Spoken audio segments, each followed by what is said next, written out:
क्या आपने कभी सोचा है कि आपकी हर सांस के बीच में एक गैप होता है? एक ऐसा छोटा सा ब्रेक जिसे हम महसूस नहीं कर पाते। सोचिए, अगर उस छोटे से गैप में, उस खाली जगह में मौत को धोखा देने का राज छुपा हो तो? नमस्कार दोस्तों। आज हम जिस राज से पर्दा उठाने जा रहे हैं वो कोई इंटरनेट की कोरी अफवाह नहीं है। ये बात है साल 1930 की। ब्रिटिश इंडिया का वो दौर जब अंग्रेज हमारी जमीन खोद रहे थे, लेकिन उन्हें वहां कुछ ऐसा मिला जिसने उनके होश उड़ा दिए। एक ऐसी खोज जिसका सीधा कनेक्शन देवों के देव महादेव से था। इस कहानी की शुरुआत होती है 12 दिसंबर 1930 को। जगह थी हिमालय की गोद में छुपा एक अनजान इलाका। वहां कुछ ब्रिटिश आर्कियोलॉजिस्ट्स पुरानी सभ्यताओं की तलाश कर रहे थे। उन्हें लग रहा था कि उन्हें सोना मिलेगा, चांदी मिलेगी या कोई पुराना मंदिर मिलेगा। लेकिन उन्हें जो मिला वो इन सबसे कहीं ज्यादा कीमती और कहीं ज्यादा खतरनाक था। उन्हें एक बंद संदूक मिला। उस संदूक के अंदर चमड़े के पुराने पन्नों पर लिखी एक पांडुलिपि थी। ये भाषा संस्कृत थी, लेकिन इसे लिखने का तरीका बेहद अलग था। जब उसे डिकोड किया गया तो पता चला कि वो कोई आम पूजा पाठ की किताब नहीं थी। उस फाइल को नाम दिया गया द ब्रेथ कोड, यानी श्वास कोड। उस दस्तावेज की पहली लाइन ही इतनी खौफनाक थी कि पढ़ने वाले के रोंगटे खड़े हो जाए। उसमें लिखा था, इंसान अपनी सांस की गिनती लेकर पैदा होता है, लेकिन जो इस कोड को जान लेगा वो अपनी गिनती को रोककर काल को भी मात दे सकता है। दोस्तों, हम सब जानते हैं कि शिव ही महाकाल हैं, वो काल से परे हैं। लेकिन क्या शिव जी ने अपने भक्तों के लिए इंसानी शरीर के अंदर ही अमरता का कोई स्विच छोड़ा है? 1930 में मिले वो दस्तावेज यही दावा करते थे। लेकिन सवाल यह है कि अगर ये सच था तो आज तक हमें इसके बारे में बताया क्यों नहीं गया? क्यों जैसे ही ये दस्तावेज मिले इन्हें तुरंत टॉप सीक्रेट घोषित कर दिया गया? और सबसे बड़ी बात, आज वो दस्तावेज कहां है? उस समय के रिकॉर्ड्स बताते हैं कि उस टीम में एक भारतीय विद्वान भी था जिसका नाम था पंडित रामशरण। पंडित रामशरण ने जब उस टेक्स्ट को पढ़ा तो वो समझ गए कि यह विज्ञान भैरव तंत्र का एक खोया हुआ हिस्सा है। ये वो हिस्सा था जिसमें सांस लेने की एक ऐसी तकनीक बताई गई थी जो अगर कोई साधारण इंसान भी सीख ले तो उसका शरीर एनर्जी का एक ऐसा पावर हाउस बन जाएगा जिसे बीमारी तो क्या, बुढ़ापा भी छू नहीं पाएगा। आप इसे ध्यान से सुनिए, क्योंकि अब थोड़ा टेक्निकल और स्पिरिचुअल होने वाला है। हमारे शरीर में 72,000 नाड़ियां होती हैं। ये बिजली की तारों की तरह हैं जिनमें हमारी लाइफ एनर्जी यानी प्राण दौड़ता है। 1930 के उस डॉक्यूमेंट में लिखा था कि आम इंसान गलत तरीके से सांस लेता है। हम सिर्फ फेफड़ों के ऊपरी हिस्से का इस्तेमाल करते हैं। लेकिन उसमें एक कोड था, एक पैटर्न था। उदाहरण के लिए 4 सेकंड सांस लेना, 16 सेकंड रोकना और 8 सेकंड में छोड़ना। ये तो बस एक उदाहरण है, लेकिन असली कोड इससे कहीं ज्यादा गहरा था। उसमें बताया गया था कि कैसे अपनी सांस की रिदम को शिव के डमरू की रिदम के साथ जोड़ना है। कहा जाता है कि जब पंडित रामशरण ने इस कोड को अपने ऊपर ट्राई किया तो उनके साथ कुछ बेहद अजीब घटनाएं होने लगी। उनकी भूख और प्यास खत्म हो गई। उनके चेहरे पर एक ऐसा तेज आ गया कि लोग उनकी तरफ देख नहीं पाते थे। वो ब्रिटिश ऑफिसर्स डर गए। उन्हें लगा ये कोई काला जादू है। लेकिन दोस्तों, ये जादू नहीं था। ये बायो एनर्जी का वो विज्ञान था जो आज क्वांटम फिजिक्स समझने की कोशिश कर रहा है। शिव, जो इस ब्रह्मांड की सबसे बड़ी एनर्जी है, उन्होंने हमारे शरीर को भी उसी एनर्जी से बनाया है। बस हमें उसका पासवर्ड नहीं पता, और वो पासवर्ड है हमारी सांस। तो आखिर उस डॉक्यूमेंट में ऐसा क्या लिखा था जो दुनिया के सामने कभी नहीं आया? उसमें लिखा था कि मृत्यु एक भ्रम है, शरीर बदलता है, लेकिन जो सांस के बीच की शून्य अवस्था में जीना सीख ले वो समय को रोक सकता है। सोचिए, समय को रोकना, क्या यह संभव है?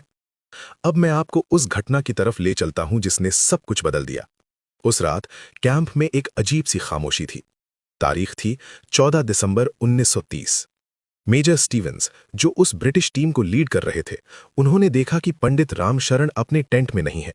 वो बाहर पहाड़ की चोटी पर बैठे थे। तापमान माइनस में था, लेकिन रामशरण के शरीर पर पसीने की बूंदें थी। मेजर स्टीवेंस अपनी बंदूक लेकर उनके पास पहुंचे। उन्हें लगा कि ये भारतीय उस कीमती दस्तावेज को लेकर भागने की फिराक में है। स्टीवेंस ने चिल्लाकर कहा, पंडित, वो फाइल कहां है? लेकिन पंडित रामशरण ने कोई जवाब नहीं दिया। वो एक ऐसी गहरी समाधि में थे जहां बाहर की आवाजें नहीं पहुंचती। स्टीवेंस ने गुस्से में उनके कंधे पर हाथ रखा। और दोस्तों, यही वो हुआ जो विज्ञान के नियमों को तोड़ देता है। जैसे ही मेजर ने उन्हें छुआ, उन्हें बिजली का एक इतना तेज झटका लगा कि वो कई फीट दूर जाकर गिरे। ये कोई 220 वोल्ट का करंट नहीं था, ये बायो इलेक्ट्रिसिटी थी। वो ऊर्जा जो उस श्वास कोड का अभ्यास करने से पंडित जी के शरीर में पैदा हो रही थी। उस वक्त पंडित रामशरण ने अपनी आंखें खोली। उनकी आंखों में वो शांति नहीं थी जो साधुओं में होती है, बल्कि एक आग थी, रुद्र की आग। उन्होंने स्टीवंस की तरफ देखा और सिर्फ एक लाइन कही, तुम कागज तो चुरा सकते हो मेजर, लेकिन उस सांस को कैसे चुराओगे जो हवा में नहीं बल्कि तुम्हारे ही अंदर शून्य में छुपी है। अगले ही दिन वो दस्तावेज गायब हो गए। ब्रिटिश रिकॉर्ड्स कहते हैं कि वो फाइल जल गई थी, लेकिन सच्चाई कुछ और थी। कहा जाता है कि उस फाइल को सीक्रेट सर्विस ने जब्त कर लिया और लंदन भेज दिया। क्यों? क्योंकि उन्हें डर था। उन्हें डर था कि अगर गुलाम भारत के लोगों को पता चल गया कि उनके पूर्वजों के पास अमरता और असीमित ऊर्जा का विज्ञान था, तो उन्हें गुलाम बनाए रखना नामुमकिन हो जाएगा। सोचिए, एक ऐसा इंसान जिसे भूख प्यास न लगे, जिसे थकान न हो और जिसका दिमाग सुपर कंप्यूटर से तेज चले। क्या कोई उसे जंजीरों में बांध सकता है? नहीं। इसलिए उस ज्ञान को दबा दिया गया, लेकिन वो ये भूल गए कि सत्य को फाइलों में बंद नहीं किया जा सकता। वो ज्ञान आज भी हिमालय की गुफाओं में गूंजता है, और आज मैं आपको उस कोड का वो हिस्सा बताने जा रहा हूं जो लीक हो गया था। अब बहुत ध्यान से सुनिएगा। हमारे शरीर में सांस लेने के दो रास्ते हैं, बाएं और दाएं, यानी इड़ा और पिंगला। बाईं नाक यानी चंद्र स्वर, जो शरीर को ठंडा रखता है, और दाईं नाक यानी सूर्य स्वर, जो शरीर में गर्मी और ऊर्जा पैदा करता है। आम इंसान की दिक्कत यह है कि उसकी सांसें बिना किसी कंट्रोल के चलती हैं। कभी बायां स्वर चलता है, कभी दायां। हम बस जी रहे हैं, सांस नहीं ले रहे हैं। लेकिन 1930 के उस दस्तावेज में सुषुम्ना नाड़ी को जागृत करने का कोड लिखा था। सुषुम्ना वो सेंट्रल लाइन है जो हमारी रीढ़ की हड्डी के बीच से होकर सीधे दिमाग तक जाती है। महादेव का त्रिशूल देखा है आपने? वो 3 लाइनें यही हैं, इड़ा, पिंगला और बीच में सुषुम्ना। जब प्राणवायु यानी आपकी सांस अगल बगल से हटकर सीधे बीच वाली नाड़ी में बहने लगती है, तब समय रुक जाता है। उस डॉक्यूमेंट में लिखा था, जब सांस न बाहर जाए न अंदर आए और बीच में ठहर जाए, वही वो पल है जब तुम मृत्यु के दायरे से बाहर निकल जाते हो। इसे कहते हैं केवल कुंभक। दोस्तों, क्या आपने कभी गौर किया है, जब आपको बहुत गुस्सा आता है तो आपकी सांस तेज हो जाती है, जब आप डरते हैं तो सांस अटक जाती है, और जब आप बहुत गहरे ध्यान में या सुकून में होते हैं तो सांस एकदम धीमी हो जाती है। इसका मतलब साफ है, आपकी सांस का रिमोट कंट्रोल आपके मन के पास है। लेकिन श्वास कोड इसका उल्टा सिखाता है। अगर आप सांस को कंट्रोल कर लें तो मन अपने आप कंट्रोल हो जाएगा, और जो मन को जीत लेता है वही तो असली विजेता है। उस दस्तावेज में एक तकनीक का जिक्र था जिसे शिव स्वरोदय कहा जाता है। इसमें बताया गया था कि दिन के किस समय आपको कौन सी नाक से सांस लेनी चाहिए ताकि आप ब्रह्मांड की एनर्जी से सिंक हो सकें। लेकिन सबसे खतरनाक और पावरफुल हिस्सा था द डेड जोन। जी हां, द डेड जोन। वैज्ञानिक भाषा में इसे हाइपोक्सिया कहते हैं, लेकिन योग की भाषा में यह समाधि की पहली सीढ़ी है। जब आप सांस को बाहर छोड़ते हैं और उसे वापस अंदर लेने से पहले जो खालीपन होता है, उस खालीपन को बढ़ाना ही इस कोड का असली मकसद था। सांस छोड़ी, रुके, 1 सेकंड, 2 सेकंड, 3 सेकंड। वो जो खालीपन है वही शिव है, वही शून्य है। उस खालीपन में ना तो आपके विचार होते हैं, ना ही आपका अहंकार। और जब अहंकार नहीं होता तो मौत किसे आएगी? मौत तो शरीर और अहंकार की होती है, चेतना की नहीं। पंडित रामशरण में उस रात मेजर स्टीवंस को यही समझाने की कोशिश की थी। उन्होंने कहा था, मेजर, तुम जिसे खाली हवा समझ रहे हो वो दरअसल प्राण है। हम हवा नहीं खाते, हम प्राण पीते हैं। आज मॉडर्न साइंस भी इस बात को मान रही है। आपने विम हॉफ जैसे लोगों का नाम सुना होगा जो बर्फ में घंटों बैठे रहते हैं। वो क्या करते हैं? वो भी तो सांस के इसी पैटर्न का इस्तेमाल करते हैं। लेकिन हमारे ऋषियों ने, हमारे महादेव ने ये ज्ञान हजारों साल पहले दे दिया था। 1930 के वो पन्ने बस एक सबूत थे। ज्ञान तो हमारे खून में है। लेकिन यहाँ एक चेतावनी देना बहुत जरूरी है। उस दस्तावेज के आखिरी पन्ने पर लाल स्याही से एक चेतावनी लिखी थी।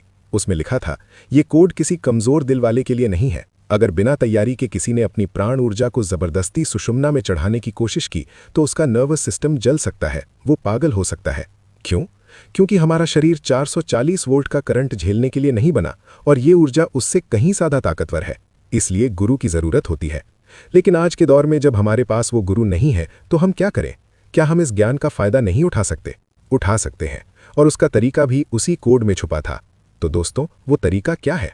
उस सीक्रेट को हम आज, अभी और इसी वक्त डिकोड करेंगे। आप जहां भी बैठे हैं, बस अपनी रीढ़ की हड्डी सीधी कर लें। उस 1930 के दस्तावेज का निचोड़ एक बहुत ही सरल लेकिन शक्तिशाली अभ्यास में था। इसे नाड़ी शोधन का एडवांस लेवल कहा जाता है, लेकिन हम इसे शिव बीट कहेंगे। ध्यान से सुनिए। ब्रह्मांड की हर चीज एक रिदम में है। पृथ्वी घूम रही है, दिल धड़क रहा है। आपको अपनी सांस को उस रिदम के साथ जोड़ना है। रेशियो है 1:4:2, यानी अगर आप 1 सेकंड सांस लेते हैं तो उसे 4 सेकंड रोकिए और 2 सेकंड में बाहर निकालिए। लेकिन रुकिए, सिर्फ गिनती गिनने से कुछ नहीं होगा। असली खेल है विजुअलाइजेशन का, यानी महसूस करने का। जब आप सांस अंदर लें तो महसूस करें कि एक सफ़ेद रोशनी, एक बिजली आपकी रीढ़ की हड्डी के सबसे निचले हिस्से से ऊपर उठ रही है। जब आप सांस को रोकें, कुंभक, तो महसूस करें कि वो रोशनी आपके माथे के बीचों बीच, यानी आपके तीसरे नेत्र, थर्ड आई पर रुक गई है। वहाँ एक धमाका हो रहा है, ऊर्जा का धमाका। और जब सांस बाहर छोड़ें तो महसूस करें कि वो ऊर्जा आपके पूरे शरीर में फैल रही है, आपके हर सेल को, हर कोशिका को नया कर रही है। 1930 में मिले उस कागज में लिखा था कि जो इंसान हर रोज ब्रह्म मुहूर्त में, यानी सुबह 3 से 5 बजे के बीच इस कोड का अभ्यास 21 मिनट तक करता है, 40 दिन के अंदर उसका डीएनए बदलने लगता है। उसकी उम्र थमने लगती है, उसके चेहरे पर वो ओज आ जाता है जिसे देखकर जंगली जानवर भी शांत हो जाते हैं। आपको क्या लगता है, हमारे पूर्वज जो 100-150 साल तक बिना किसी बीमारी के जीते थे, वो क्या कोई जादू था? नहीं, वो यही विज्ञान था। वो अपनी सांसों को खर्च नहीं करते थे, वो उन्हें इन्वेस्ट करते थे। कछुआ 1 मिनट में सिर्फ 4 बार सांस लेता है और वो 300 साल जीता है। कुत्ता 1 मिनट में 24 बार सांस लेता है और वो सिर्फ 10-12 साल जीता है। गणित बहुत सरल है दोस्तों, जितनी कम और गहरी सांस, उतनी लंबी जिंदगी। महामृत्युंजय मंत्र का भी यही अर्थ है। हम त्रयंबकम, यानी 3 नेत्रों वाले शिव की पूजा करते हैं ताकि वो हमें मृत्यु के बंधन से वैसे ही मुक्त कर दें जैसे ककड़ी अपनी बेल से अपने आप अलग हो जाती है। ये मुक्ति मरने के बाद नहीं, जीते जी मिलती है। और इस मुक्ति की चाबी आपकी नाक के ठीक नीचे चल रही है, जिसे आप अभी महसूस कर सकते हैं। लेकिन 1930 की उस कहानी का अंत क्या हुआ? क्या पंडित रामशरण पकड़े गए या वो गायब हो गए? कहानी का अंत वैसा नहीं हुआ जैसा अंग्रेजों ने सोचा था। उस रात के बाद पंडित रामशरण कभी किसी को नहीं दिखे। मेजर स्टीवंस ने पूरे पहाड़ को छान मारा, लेकिन वहां पैरों के निशान तक नहीं थे। सिर्फ एक चीज मिली थी। उस चट्टान पर जहां पंडित जी बैठे थे, वहां पत्थर पर कुछ उकेरा हुआ था। वो कोई नाम नहीं था, कोई नक्शा नहीं था। वो संस्कृत का एक श्लोक था, ना हम देहो नेन्द्रियाणी शिवो हम, यानी न मैं ये शरीर हूं, न मैं ये इंद्रियां हूं, मैं ही शिव हूं, मैं ही वो अनंत ऊर्जा हूं। मेजर स्टीवंस अपनी डायरी में लिखते हैं कि उस घटना के बाद उनकी जिंदगी बदल गई। उन्होंने अपनी नौकरी छोड़ दी और भारत में ही रहकर योग को समझने की कोशिश की। वो समझ गए थे कि जिस सुपर वेपन की तलाश दुनिया कर रही है, वो किसी संदूक में नहीं बल्कि इंसान के अंदर है। दोस्तों, द ब्रेथ कोड या श्वास कोड कोई किताब नहीं है जिसे पढ़कर आप रट्टू तोता बन जाएं। ये एक अनुभव है। आज की दुनिया हमें डराती है, महामारियां, युद्ध, तनाव, हर तरफ मौत का डर है। लेकिन जो शिव के इस कोड को समझ लेता है, उसके लिए डर का कोई अस्तित्व नहीं बचता। आपके फेफड़े सिर्फ हवा पंप करने की मशीन नहीं है, वो ब्रह्मांड से बात करने का यंत्र है। अगली बार जब आप सांस लें तो याद रखिएगा कि आप सिर्फ ऑक्सीजन नहीं ले रहे, आप साक्षात महाकाल का प्रसाद ग्रहण कर रहे हैं। कोशिश कीजिए आज से ही, अपनी सांसों पर पहरा लगाइए। व्यर्थ की सांसें मत खर्च कीजिए। गुस्से में, जलन में, नफरत में अपनी उम्र मत घटाइए। गहरी सांस लें, उसे रोकें, उस शून्य को, उस शिव को अपने अंदर महसूस करें। क्योंकि इतिहास गवाह है, दस्तावेज जलाए जा सकते हैं, छुपाए जा सकते हैं, लेकिन जो सत्य आपके अंदर धड़क रहा है, उसे दुनिया की कोई ताकत नहीं मिटा सकती। क्या आप तैयार हैं अपनी सांसों की कोड को अनलॉक करने के लिए? क्या आप तैयार हैं अपने भीतर के शिव से मिलने के लिए? अगर हां, तो कमेंट में पूरे जोश और ऊर्जा के साथ लिखिए, हर हर महादेव। और अगर आप चाहते हैं कि हम इस तकनीक के प्रैक्टिकल स्टेप्स पर एक अलग वीडियो बनाएं, तो वो भी हमें जरूर बताएं।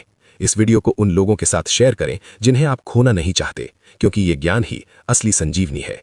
मिलते हैं अगले वीडियो में एक और दबे हुए सच के साथ। तब तक अपनी सांसों का ख्याल रखें। जय महाकाल।